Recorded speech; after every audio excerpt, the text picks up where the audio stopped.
did you assess that overall today? I'm a little bit disappointed, if I'm honest. I'm not disappointed in terms of the effort. I'm a little bit disappointed in terms of the belief and quality. I feel that we was in good shape, we were defending well, we got the ball back easy, but we let in poor goals, especially the first and the third one. The second one's a great finish, to be fair. I thought what Palace showed us is the strength they have in their squad. Obviously they got some boys away in Australia, and I thought also they showed a difference in athleticism, in power.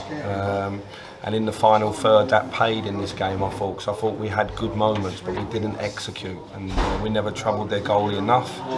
But I do think that the 2 or 3 players we've got missing will give us an extra impetus in the final third. You know, we really do miss a Chris Willock, and we will really miss a Tyler Roberts, and now a Taylor Richards as well, who I'm really excited about. Yeah, can you take some positives in the sense that, like I said, you had a strong team out, you know, they were a good test for you guys, you know, at least, even if it's not exactly what you wanted to see. Yeah, I think let's not get carried away with the result. Of course we'd like the result to be better and closer, but in terms of the general play, I saw enough there that we just need to show a bit more belief and quality.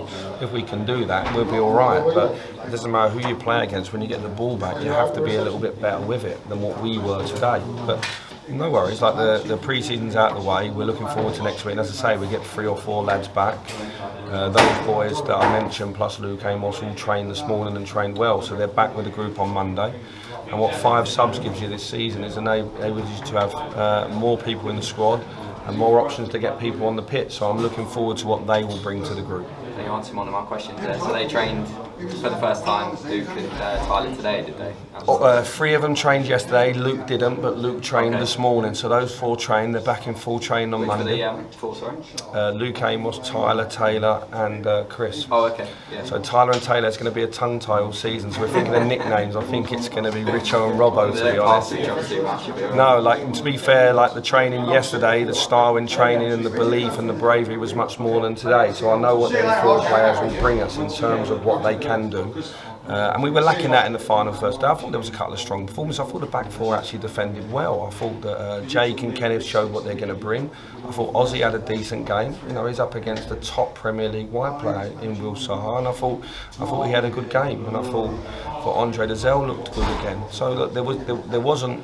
It's not all fantastic or all terrible. It's somewhere in between, and we needed that feedback. To be fair, it was a good friendly for us before the season starts. It's a reality one, but it's about as much reality as beating Man United 4-2 last year. How is Luke then? Is he close to? Is he going to come back early next week, Joe?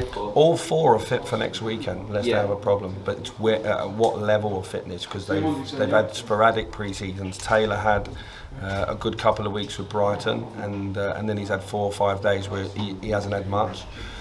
Tyler tells me he feels really good. Chris has been training with us over a week now and is getting stronger every day. What I don't want to do is push anyone and create an injury. Luke's the one that's has done the least, but that doesn't mean with a good week under his belt that he couldn't be involved next weekend. I'm planning to have all 4 available. Was Taylor, did he miss out today just because like those few days he didn't really do much? Is that why? I just didn't want to take the risk on it. I thought for me the bigger upsell is that behind closed doors on Tuesday we can have another game amongst ourselves and really look at where those guys are at. But I think we've signed a really good player there that we can be excited about. What does he bring to you at the midfield that maybe you didn't have before he arrived, would you say? I think if you look at today, I think we had 3 really good technical midfielders today, and I thought they tried to play. I thought at times our forwards could have run behind to give them some more options, and I think what Taylor does is he can carry the ball from one part of the pitch to the next, and I think that's important, and he's a big goal threat from midfield. So I think we've got a nice balance. There's 1 or 2 things we'd like to do, but I think every manager would like to do 1 or 2 things, and I think the window's open longer now than I've been in the job. So I've been in the job just over a month, or a month and 2 days. Well, the reality is the window's still open for another 40, so let's see what we can do in that time. Well, where are you on more signings now? Obviously you've got Taylor in. Are you close to, or is it a bit of work to do? Yeah, listen, we're constantly receiving phone calls, which is a nice thing. People want to come and play here. They're optimistic about the work that we're trying to do, and there's 1 or 2 things in the background. It's fair to say as well, there's 1 or 2 things in the background for 1 or 2 of our players going out in terms of them going off and getting loans. We've got an inflated squad, I would say. You know, there's 7 or 8 are not here today that have been with us pre-season that have gone and played for the B team.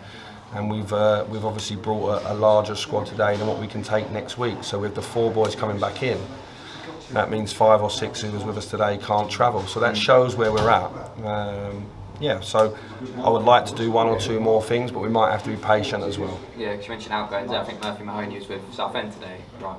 They were sort of looking at him to take him on notice. Yeah. Quite keen to get him out and get him some experience. Yeah, I think Merv needs to go and get some experience. We've got 3 senior goalkeepers, we've got 2 senior goalkeepers and young Joe as well. So it's important that Merv went out and plays. Otherwise, this weekend he wouldn't have done anything. So there's nothing confirmed there, but it's nice for him to go and play some minutes.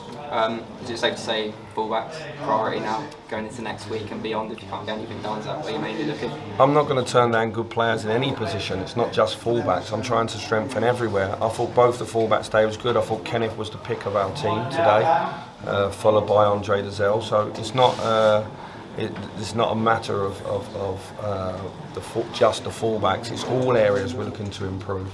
And we'll have to make some decisions on 1 or 2 of our boys as well, because obviously the squad is quite large, and if you reduce that, then you can. What I don't want to do is add to a large squad. I want to reduce before I add. Is that quite important? Do you think we'll see departures before we see? I think it might coincide. I think it might coincide. But we are talking to 1 or 2 players. Let's see where we get with that. On a couple of those older, younger guys, I guess, if that makes sense. Connor Masterson and Charlie Owens. Do you know what the plan is for those guys? You're obviously not here today. No, I think they've both got options, so it's something we can discuss. I think at centre half we have the 3 senior centre backs. It's strange calling them senior with their age, but we have the 3 senior centre backs, and then we have young Joe Gubbins and Connor. So unless we do something in that area, I'm keen for both Connor and Joe to stay around. They're both aware of that. They went to play today to get 90 minutes, like some of the boys today. They need to extend the amount of minutes they've played, and Just finally, Blackburn next week. You looking forward to it? First competitive game in charge. I'm really looking forward to it. I think we're ready. I think I wouldn't worry too much about score lines and that today. Physically, I think we're ready. We've got 2 or 3 players coming back to add to it. We've got no injuries in the squad as of today, which is a good thing. So come Monday, all of our players are fit. And it's the real week now. It's real, so we need to get to that as soon as possible. It's an interesting game now. Just chatting to Paul. I mean, you're a new manager coming in, and obviously a new manager. Similar seasons last year, Blackburn obviously in the playoff push and fell away. Two young teams as well. Yeah. 2 young teams who have both fancy their chances to do well again this year. Would have learnt from the experiences, and it's quite an open game. It's a good one for the start of the season. Appreciate it.